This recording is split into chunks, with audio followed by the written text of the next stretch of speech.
Le 13 juin 2020, alors que l'Europe se réveille d'un printemps étouffé par le silence des rues vides et des devantures closes, meurt Jean Raspail. Le 17 juin suivant, une nombreuse relève l'accompagne pour son dernier repos, en dépit des restrictions dites sanitaires.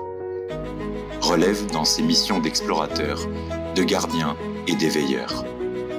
Relève dans la défense des causes dites perdues, mais qui ne le sont que lorsque personne ne les défend plus.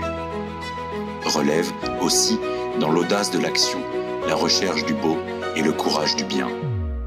Cette relève, c'est ce que nous sommes, ce que nous voulons être. Que représentons-nous, sinon les derniers cavaliers d'un royaume en déroute? Nous sommes la génération dressée contre les affres du monde. Que voulons-nous pour nos enfants?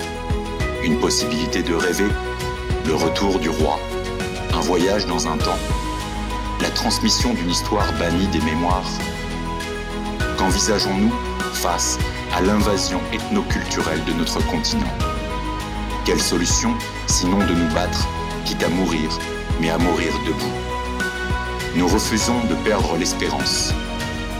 Quand on représente une cause presque perdue, il faut sonner de la trompette, sauter sur son cheval et tenter la dernière sortie, faute de quoi l'on meurt de vieillesse triste au fond de la forteresse oubliée que personne n'assiège plus, car la vie s'en est allée ailleurs.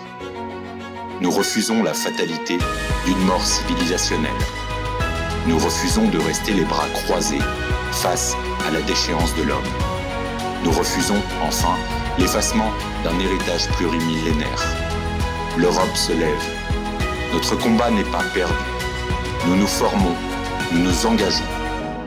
Tout homme et toute nation a le droit sacré de préserver ses différences et son identité au nom de son avenir et au nom de son passé.